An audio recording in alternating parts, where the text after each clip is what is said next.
The total number of words with or without meaning that can be formed out of the letters of the word distribution taken for at a time is equal to।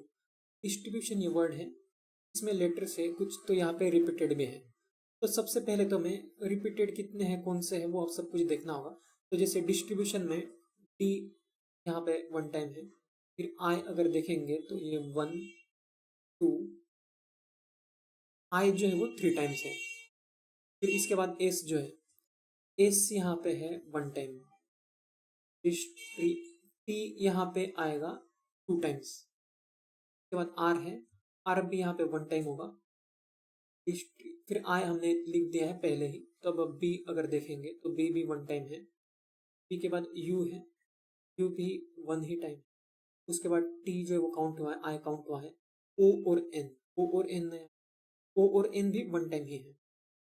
इसमें total अगर different digits अगर देखेंगे तो total 9 digits है, sorry 9 letters है। तो 9 different letters है, और जिसमें से एक लेटर जो वो 3 टाइम भी है और एक लेटर जो वो 2 टाइम्स भी है। अब हमें पता करना है कि इसमें 4 अगर हम लेटर लेंगे एक टाइम पे तो इससे कितने वर्ड्स बन सकते हैं। उसका मीनिंग हमें नहीं देखना है, मीनिंग हो भी सकता नहीं भी हो सकता है, इसका मतलब हमें बस वर्ड्स बनाने हैं। तो कितने डिफरेंट टाइप के वर्ड्स हम बना सकते हैं।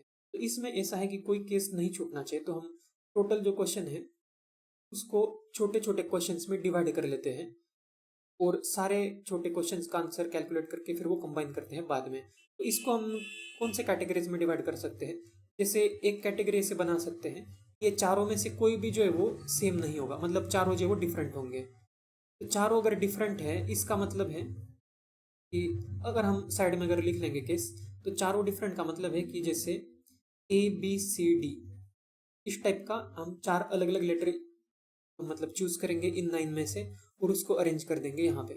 ऐसा भी हो सकता है कि एक जो है वो डबल है, जैसे ए बी सी सी इस टाइप का कुछ। ऐसा भी हो सकता है कि दो जो है वो डबल है, मतलब जैसे ए बी बी, मतलब इसमें 2 लेटर जो वो डबल है तो 4 हो जाएंगे। कोई लेटर जो वो 3 टाइम्स भी हो सकता है, जैसे ए और एक बी।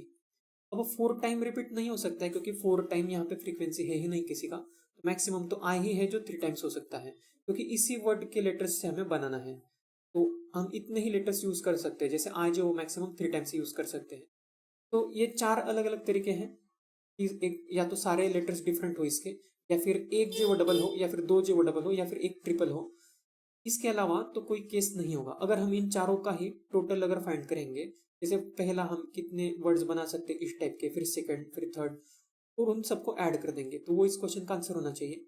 तो फर्स्ट जो केस है इसमें ये, तो ये फर्स्ट केस है, ये सेकंड केस है, ये थर्ड है और ये फोर्थ है। तो फर्स्ट को अगर हम देखेंगे तो 4 डिफरेंट लेटर हमें सबसे पहले इन 9 में से सिलेक्ट करना है, जो हम कर सकते हैं 9C 4 टाइम्स।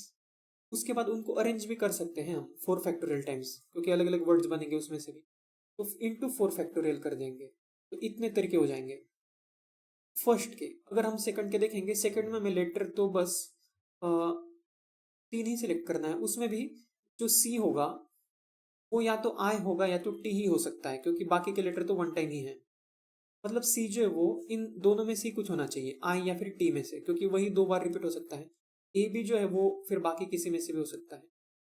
सबसे पहले तो हम इन दोनों में से किसी को सिलेक्ट करेंगे, तो ऐसा लिख सकते हैं कि 2C1, तो दोनों में से किसी को हमने सिलेक्ट किया सी के जगह पे।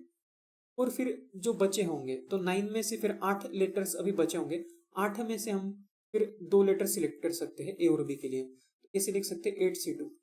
तो ये तो लेटर सिलेक्ट करने का हो गया। इसके बाद इसमें भी अरेंजमेंट हो सकता है 4 फैक्टोरियल टाइम्स, लेकिन ये सी जो है वो 2 बार है तो 2 फैक्टोरियल डिवाइड कर देंगे इसमें। इसको हम ऐसा लिखेंगे इंटू 4 फैक्टोरियल बाई 2 फैक्टोरियल। तो ये सेकंड केस का टोटल नंबर ऑफ वेज हो जाएगा। अगर थर्ड का देखेंगे तो इसमें हमें बस 2 ही लेटर चूज करना होगा, ए और बी, और वो भी 2 एक तरह से फिक्स ही है, क्योंकि एक आई होगा और एक टी होगा, दूसरा तो भी पॉसिबल ही नहीं है।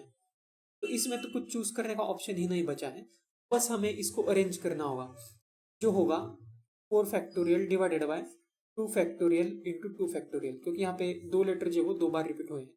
इसमें चूज करने के लिए ऑप्शन नहीं है, इसलिए हमने सी का कोई टर्म नहीं लिखा है, क्योंकि वो ऑलरेडी चूज ही है। वो एक आई होगा, एक टी होगा, दूसरा तो हो नहीं सकता है।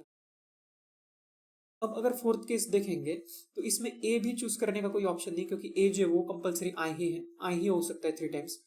बस यहाँ पे जो बी होगा वो आई छोड़ के जो 8 लेटर्स बचेंगे, तो 8 में से कोई एक हो सकता है। तो हम ऐसे कर सकते हैं 8 C1, 8 C1, 8 C1 तरीके से हम एक चूज कर लेंगे बी को। ए जो वो आई ही है, इसको जब अरेंज करेंगे तो ये होगा 4 फैक्टोरियल डिवाइडेड बाय 3 फैक्टोरियल, क्योंकि जो 3 रिपीटेड ए है इसको हम डिवाइड कर देंगे 3 फैक्टोरियल से। अब अगर इसको हम देखेंगे तो ये 4 केसेस के हमने टोटल तरीके जो है वो काउंट किए हैं।